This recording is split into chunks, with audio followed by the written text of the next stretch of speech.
Are you also tired of one-size-fits-all weight loss plans? Meet Noom, the personalized solution that meets you where you are.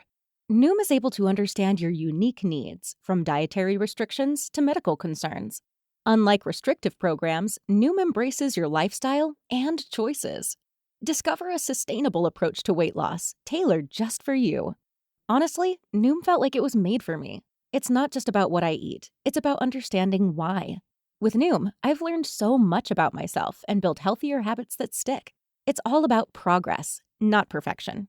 Say goodbye to restrictive diets and experience the Noom app for yourself with personalized lessons and expert coaching. Noom's psychology and biology-based approach has helped over 5.2 million people achieve their goals. Stay focused on what's important to you with Noom's psychology and biology-based approach. Sign up for your trial today at Noom.com. That's Noom.com. And check out Noom's first ever cookbook, The Noom Kitchen, for 100 healthy and delicious recipes to promote better living. Available to buy now wherever books are sold. Imagine a high school senior who is trying to decide whether to go to college.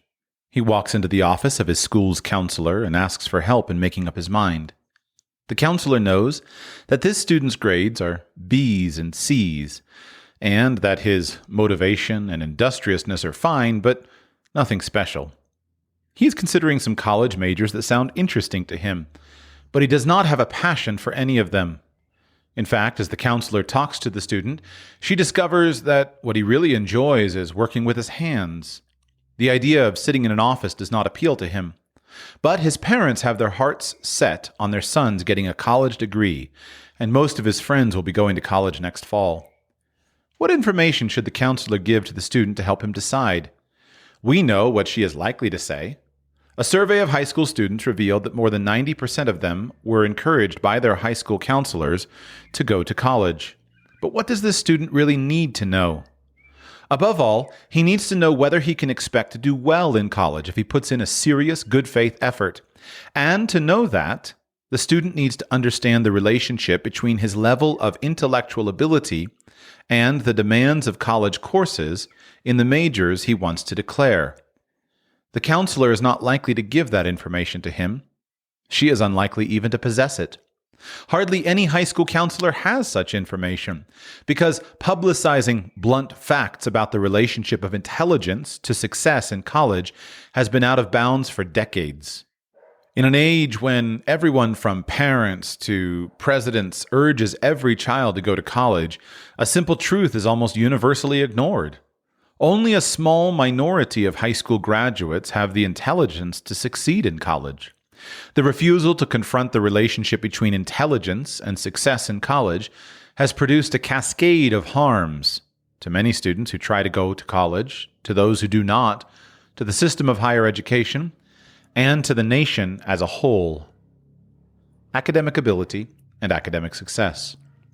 For 40 years, American leaders have been unwilling to discuss the underlying differences in academic ability that children bring to the classroom.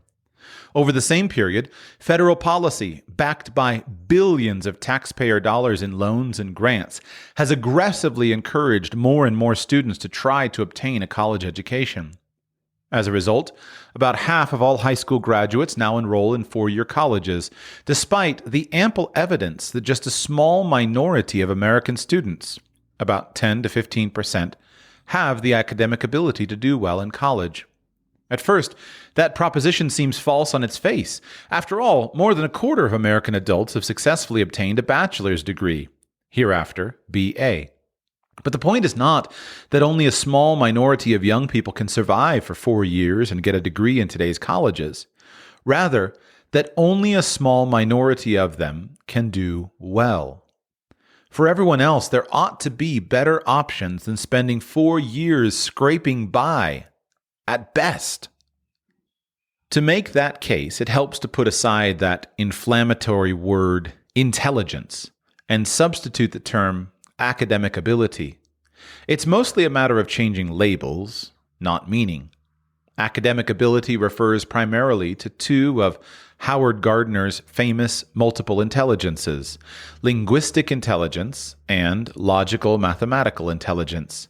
These two, along with some aspects of what Gardner calls spatial intelligence, are what IQ tests measure as part of their larger effort to determine G, the general mental factor.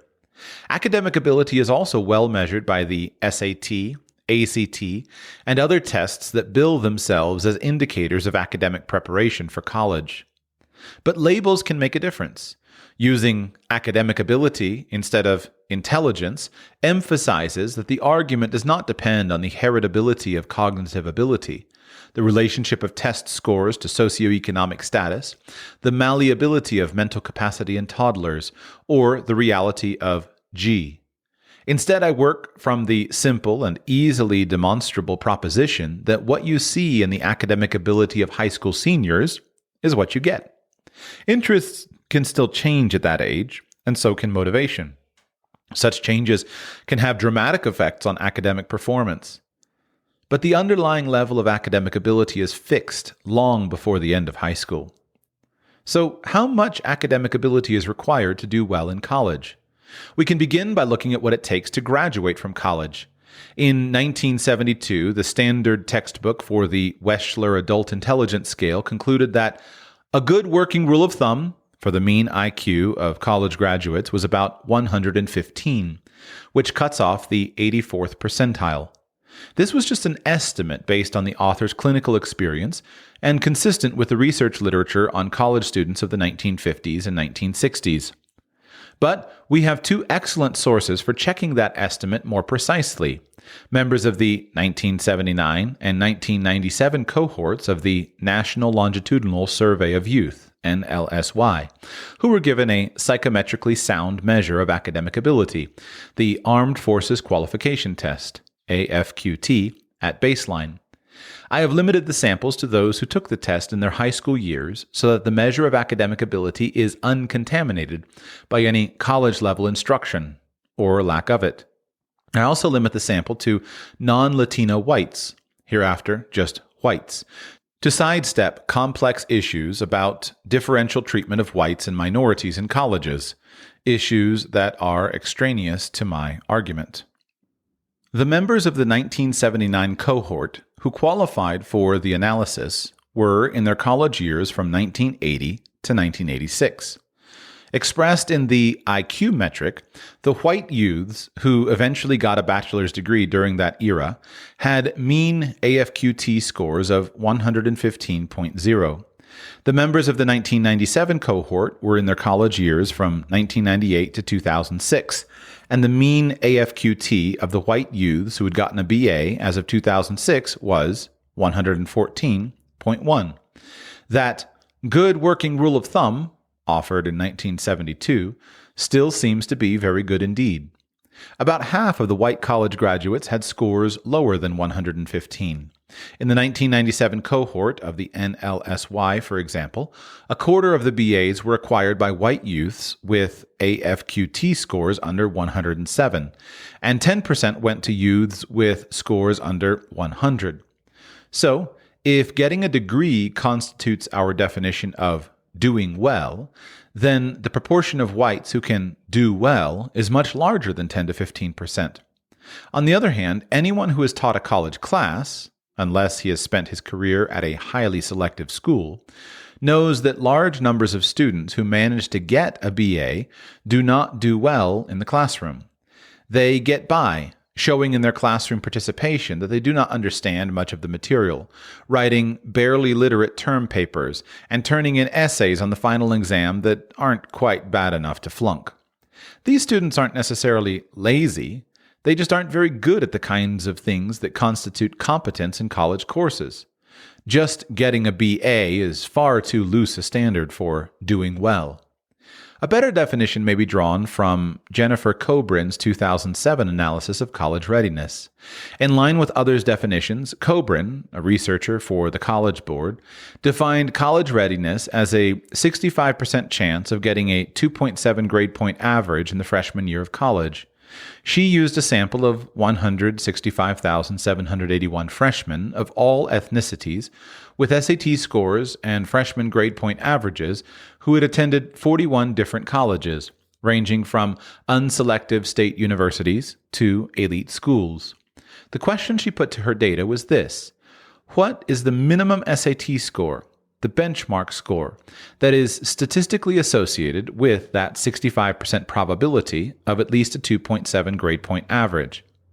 It doesn't sound like a demanding standard, a B- average in an age of grade inflation, with no limitations on the courses that qualify.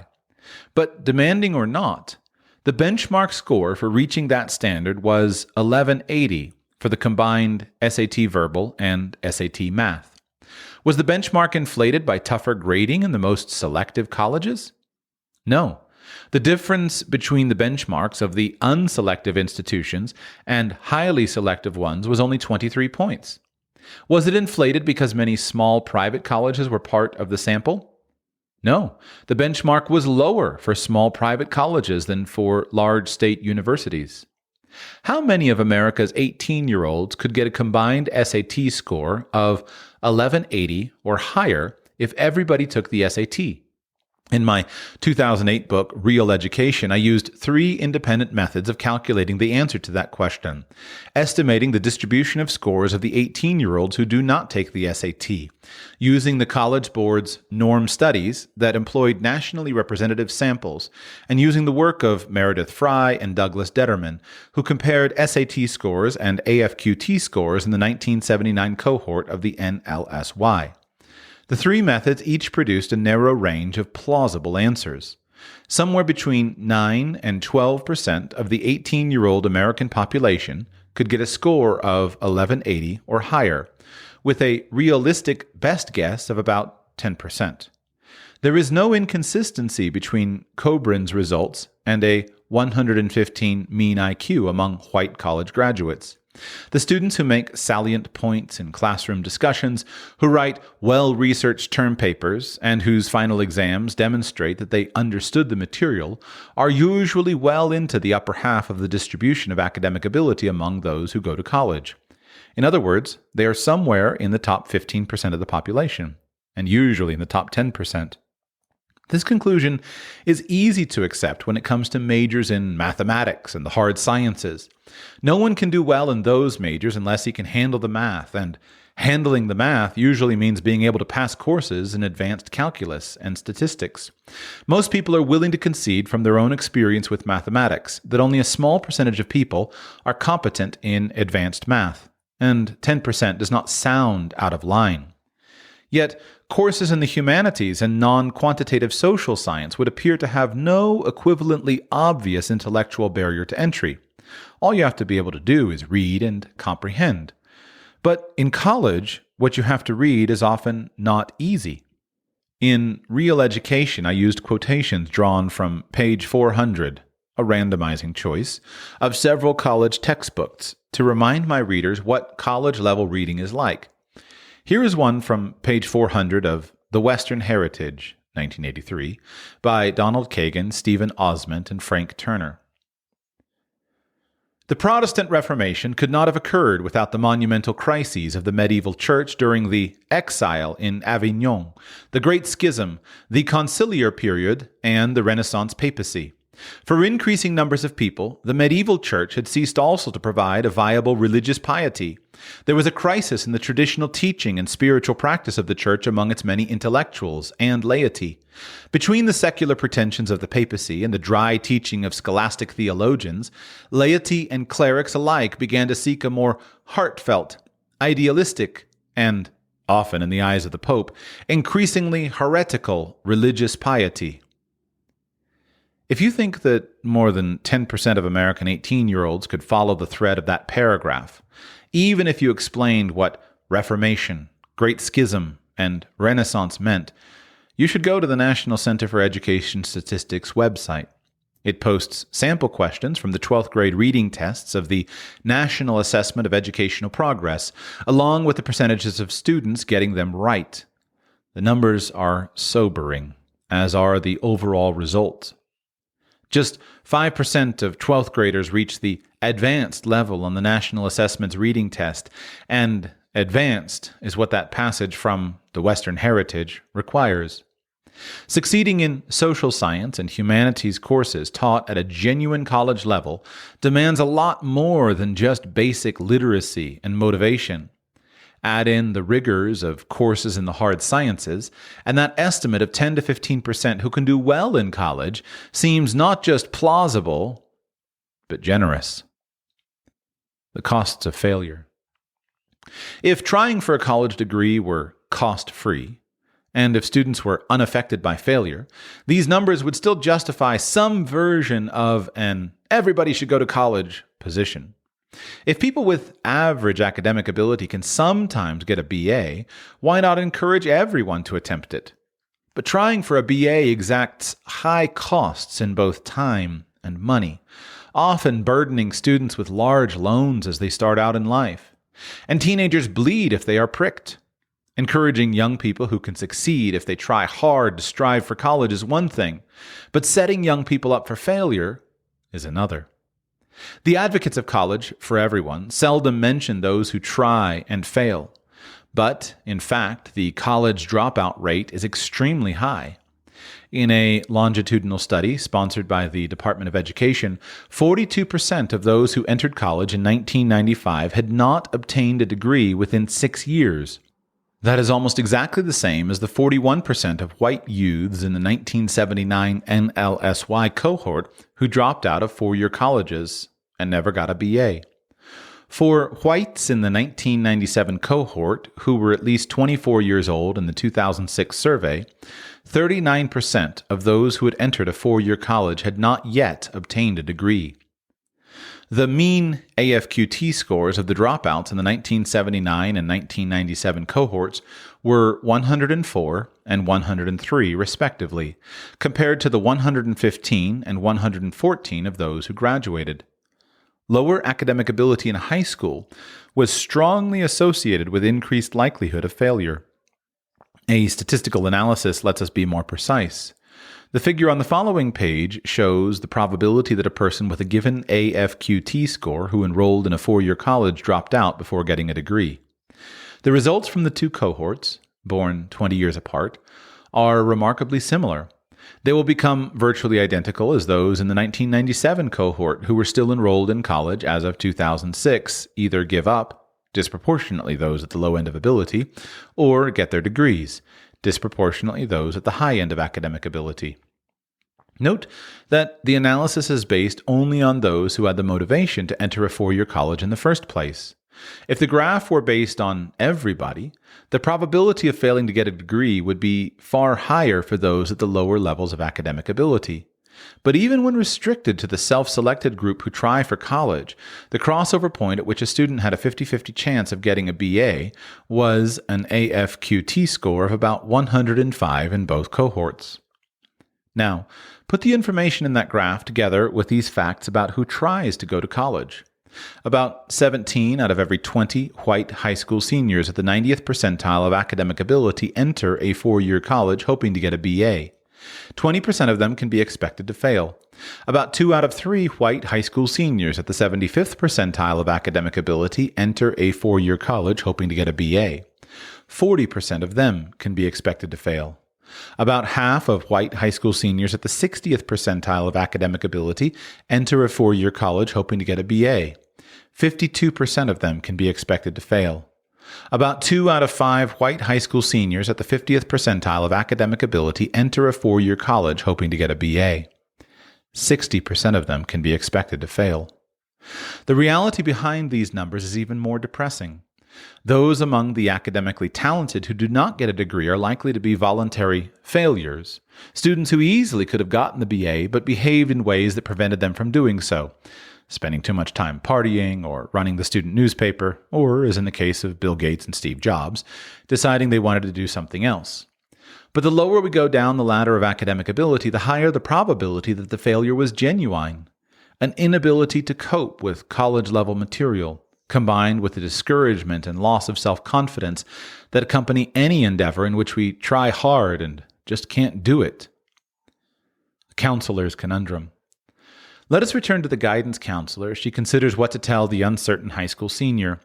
Leafing through his folder, she finds a record of his score on an IQ test the school administered when he was in 8th grade. It is 105, a number consistent with his performance in high school. So now she has something specific she can tell him. For the last 30 years, white students with AFQT scores of 105, roughly equivalent to IQs of 105, who have gone to college have had only a 50-50 chance of getting a BA. If the student takes an undemanding major, he can improve his odds. And if he works really hard, much harder than most students do, he can improve his odds. But if he is interested in a difficult major, the odds go down. Taking any major that requires serious mathematics drives the odds close to zero. Another reality is that, on average, dropouts spend about 2 years in college, incurring the high costs that involves before they leave. The fact that they dropped out probably meant that they were not getting much out of their courses and had not enjoyed their classroom experiences. The high school student should know these things too before he decides to take the plunge. But the counselor must also talk to the student about two other realities. First, having a BA will probably increase the student's future income substantially. Judging from the 1979 NLSY cohort, someone with this student's academic ability will, in his early 40s, be making about $29,000 more per year if he gets a BA than if he doesn't. That is an extremely large incentive to get the degree.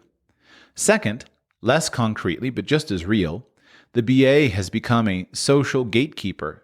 Having a BA does not confer much prestige anymore unless it comes from an elite school.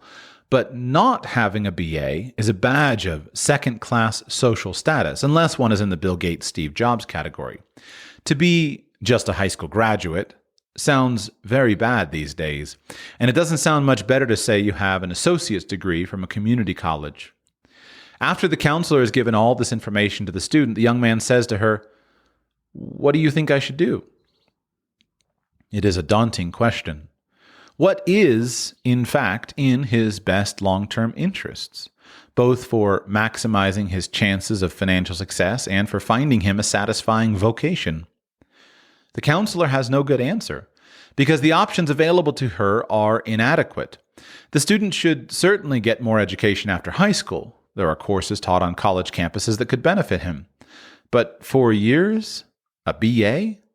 Why should he have to commit to the BA to get what he needs? The purpose of college has evolved, but the measure of success in college, the bachelor's degree, has not. Therein lies the source of the counselor's conundrum.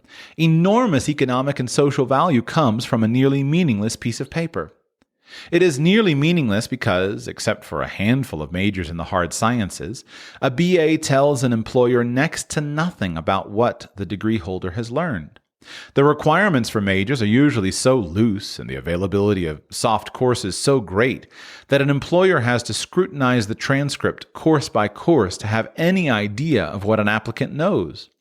Nor does the BA signify rigorous training in argumentation, decision-making, and writing. Some newly minted graduates have taken courses that inculcated those abilities. Many have not. Nor does the BA signify that the graduate has obtained a liberal education. The core curricula that once ensured a solid grounding in history, philosophy, the natural sciences, great literature, and the arts have all but disappeared from American colleges. And yet, the BA has become a prerequisite for getting an interview in vast stretches of the job market. Not because a BA is necessary for the entry-level tasks that employers need performed, but because it represents a course screen for a certain degree of intelligence and a certain degree of perseverance. We are so accustomed to this use of the BA. Let's face it, it fits so comfortably with the interests of upper-middle-class parents with smart children that we need to find ways to step back and see how bizarre the situation has become. Try this thought experiment, which I propose in Real Education. You have been made a member of a task force to design America's post-secondary education system from scratch. One of your colleagues submits this proposal. First, we will set up a single goal to represent educational success, which will take 4 years to achieve no matter what is being taught. We will attach a large economic reward to it that usually has nothing to do with what has been learned. We will urge large numbers of people who do not possess adequate ability to try to achieve the goal. Wait until they have spent a lot of time and money, and then deny it to them. We will stigmatize everyone who doesn't meet the goal. We will call the goal a BA. You would conclude that your colleague was cruel, not to say insane, but that's the system we have. An alternative. Many young people who cannot do well in the 4-year residential college program leading to a BA could do well in other educational configurations if such alternatives were available, and if society accorded them more legitimacy. In some cases, better configurations could be achieved simply by shortening the amount of time spent in school. Get rid of the 4-year requirement, and many young people who are eager for careers in business, say, would do just fine in the 8 or 10 courses in marketing, management, and finance that they are highly motivated to take. Other alternatives might require adaptation to different learning styles. If the traditional BA is the goal, there is no getting around severe demands on verbal ability in the humanities and mathematical ability in the sciences. But the skills necessary for many vocations that now require the BA for a job interview could be taught better than they are in the traditional college course. If these skills were taught in a more hands-on, apprentice-like manner, they, and the vocations opened by them, would become more accessible to people whose strengths are not linguistic and logical mathematical. Some improvements might just be a matter of eliminating the residential requirement. Going to live at that idyllic 4-year college is just not feasible for many young people. They need alternatives that don't require a residence and a full-time commitment. Community colleges and distance learning through the internet provide an abundance of those alternatives, but they are always going to be second best as long as the BA is the goal. The solution, then, is not a better BA, but no BA. In lieu of degrees, substitute certifications. The CPA exam for accountants is the model for occupations that lend themselves to paper and pencil tests. Journeyman examinations in the crafts are the model for occupations in which work samples are important. The goal is simple. Give young people a way to show prospective employers what they know and what they can do, not where they studied and for how long. Certifications will work just as well for graduate and professional schools seeking to evaluate prospective students. What do law schools, medical schools, and graduate schools in the arts and sciences really want their applicants to bring to the graduate experience? Presumably a liberal education, along with credentials specific to the discipline. So let the schools define what that means in terms of content areas and specify accordingly the evidence they want to see. There are no technical obstacles to such reforms. Certification tests already exist for dozens of occupations, and the model for employing them is easy to follow. What is needed is a change in mindset, recognition by employers, parents, students, and educators that it is wrong and punishing to use the BA as the prerequisite for a job interview.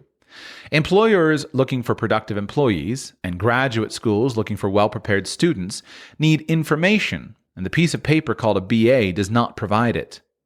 Nothing in this proposal forces students to treat college as vocational training or as a way station to graduate school. On the contrary, I can imagine the development of a certification demonstrating that someone has acquired a liberal education, a real certification of what the BA now falsely purports to show. It is even possible that the popularity of rigorous liberal education will grow because many types of employers will want real evidence of a real liberal education. Nothing in this proposal conflicts with the intangible benefits of the college experience. The maturation, development of skills and critical thinking, and the broadening of horizons that are virtues of that experience today do not depend on forcing everyone into the BA mold. On the contrary, insofar as students are taking courses that they want and are motivated to take, the chances that they will benefit from their college experiences are increased. Nothing in this proposal suggests that we should follow the German model, sorting students into vocational and academic bins at an early age and limiting their educational opportunities. On the contrary, the reason to substitute certifications for the BA is not to reduce options for some, but to create new options for everyone. It is worth adding, however, that to avoid the German model, the government must stay out of the process. Certifications must evolve based on the evidence of learning that employers and graduate schools want, not the evidence that bureaucrats think they should want. If certifications come to replace the BA, colleges around the country will still be filled with students, even more students than today. The difference will be that far more of them will be there to learn, not to wait out 4 years. And one other difference. Today we live in a world with first-class and second-class paths from adolescence to adulthood. College is first class, and everything else is second class.